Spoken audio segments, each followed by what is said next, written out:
మెదక్ జిల్లా వెల్దుర్తి మండలం ఉప్పులింగాపూర్ గ్రామంలో ధాన్యం కొనుగోలులో జాప్యంపై మండిపడ్డారు రైతులు. బుధవారం మెదక్ వెల్దుర్తి ప్రధాన రహదారిని దిగ్బంధించారు. కొనుగోలు కేంద్రాల్లో నెల రోజులుగా నరకం చూస్తున్నామని, అధికారులు పట్టించుకోవటం లేదంటూ ఆగ్రహంతో ధాన్యం బస్తాలను రోడ్డుపై దహనం చేసి నిరసన తెలిపారు.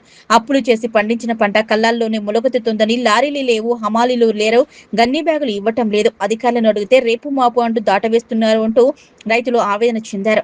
అధికారులు వచ్చి ధాన్యం కొనుగోలు చేసే వరకు తాము ఇక్కడి నుంచి కదలేదే లేదని తేల్చి చెప్పారు. రోడ్డుపైనే గ్యాస్ పొయ్యి ఏర్పాటు చేసుకుని వంట చేస్తూ నిరసన దీక్షకు దిగారు. జిల్లా కలెక్టర్ రావాలి, హామీ ఇవ్వాలంటూ పెద్ద ఎత్తున నినాదాలు చేశారు. ఆందోళనను అదుపు చేసేందుకు వచ్చిన పోలీసులను సైతం రైతులు అక్కడి నుంచి వెళ్లనీయకుండా అడ్డుకున్నారు. రైతుల ఆందోళనతో ప్రధాన రహదారిపై 2 వైపుల కిలోమీటర్ల మేర వాహనాలు నిలిచిపోయాయి. తడిసిన ధాన్యంతో సహా రైతుల వద్ద ఉన్న మొత్తం వరిని ప్రభుత్వం కొనుగోలు చేయాలని, లేని పక్షంలో ఆందోళన మరింత ఉధృతం చేస్తామని రైతు సంఘాల నాయకులు హెచ్చరించారు. వర్షం పడి రైతులు చాలా ఇబ్బంది పడ్డారు. అన్ని నానిపోయినాయి. ఒడ్లన్నీ తీసుకొచ్చి పోసినా కానీ ఎంఆర్ఓ కానీ ఆర్టీఓ ఎవరు స్పందిస్తలేరు. కనీసం ఇంకా ముందుకు 10 సంవత్సరాల నుంచి ఎప్పుడైనా కానీ మే 15 వరకు ఒడ్లన్నీ అయిపోతుండే. ఈ గవర్నమెంట్ వచ్చిన వరకు, సీఎం వచ్చిన వరకు కనీసం ఒక ఒడ్ల మా దగ్గర ఒక 200 సీరియల్ ఉన్నది. కనీసం 70 మంది కూడా పోలే. ఇంకొక 20 లారీలు అవుతాయి. ఇలా రోహిణి కార్తీ, రేపు మిరిగం కార్తీ.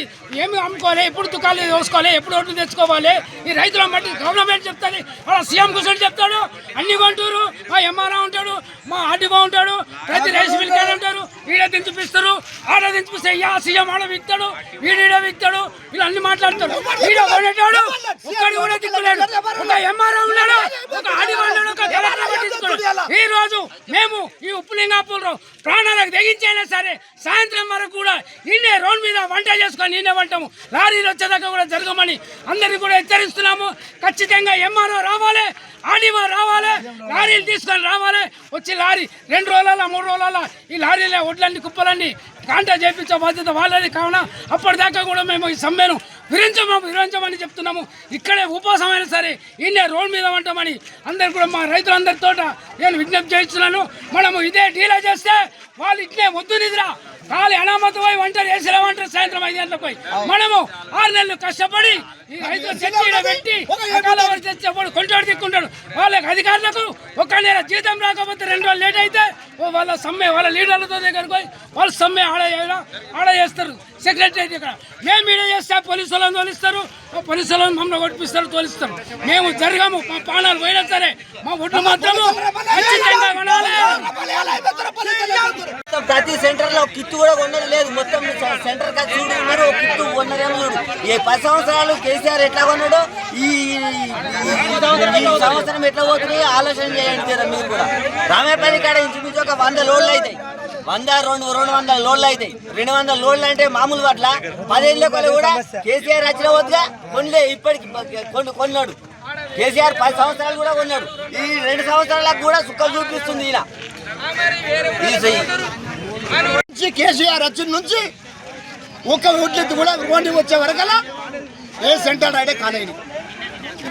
ఇవాళ రేవంత్ రెడ్డి వచ్చి నుంచి మొత్తం 10 ఏళ్ళ నరకం చూస్తున్నాం. ఈ రోజు 10 ఏళ్ళ నరకం చూస్తున్నాం. ఇవాళ ఒడ్డు వండడం లేదు, ఒడ్లకి ఇబ్బంది. వర్షాలు చూడండి మొత్తం ఒడ్డు కొట్టుకపోయి ఇవాళ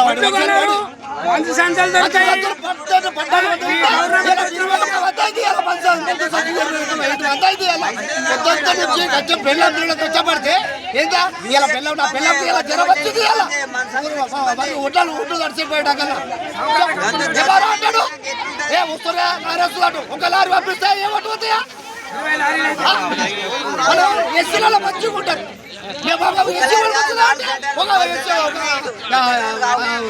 కూలర్ పడుకుంటలేదు, ఏం కొనుక్కోలేదు. ఎస్సీలో మంచిగా ఉంటారు. రైతులు రాదండి, రైతు రాదంటే